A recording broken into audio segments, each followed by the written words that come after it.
Hello மக்களே, இன்றைக்கி பார்த்தீங்கன்னா சேமியா தேங்காய் பூ போட்டு பண்ண போகிறோம்.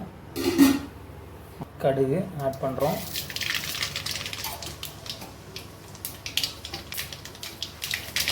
கடுகு நல்லா பொரிஞ்சிருச்சு. 3 வத்தல் போடுறோம்.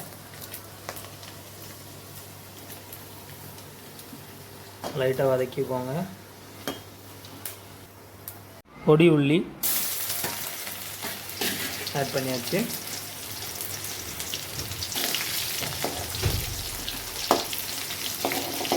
இங்கே வதங்கிட்டு இருக்குது. கருவேப்பிலை,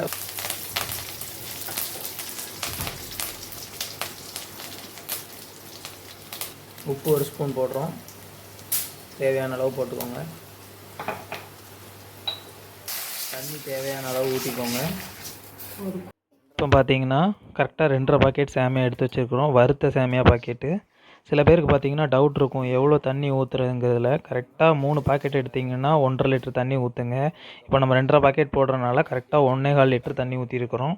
1 லிட்டர் பாட்டிலில் ஒரு பாட்டில் ஃபுல்லாகவும் ஒரு 1/4 பாட்டில் ஊற்றுங்க, கரெக்டாக இருக்கும். பேன் நல்லா கொதிச்சிருச்சு.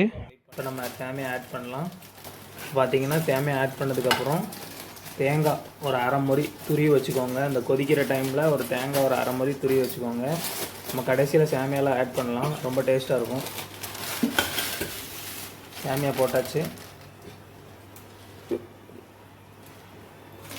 2 பாக்கெட் தட்டியாச்சு.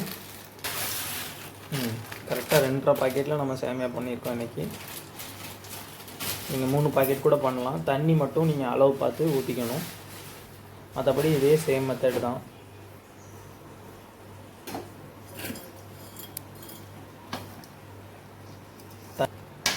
தண்ணிங்க மாதிரி முங்குற அளவுக்கு இருக்கணும்.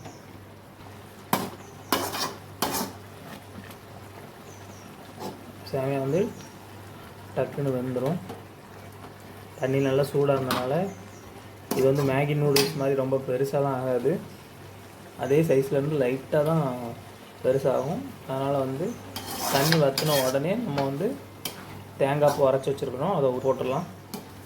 இப்போ பார்த்திங்கன்னா சேமியா நல்லா நமக்கு பாயில் ஆயிடுச்சு. இப்போ இது கூட தேங்காய் வந்து ஆட் பண்ண போகிறோம்.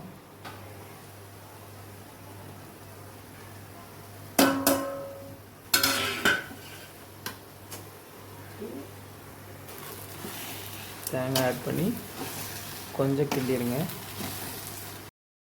எப்போவுமே தேங்காய் ஆட் பண்ணி சாப்பிடுங்க, ரொம்பவே டேஸ்ட்டாக இருக்கும். இது கூட முந்திரி கூட நெய்யில் வறுத்து ஆட் பண்ணலாம்.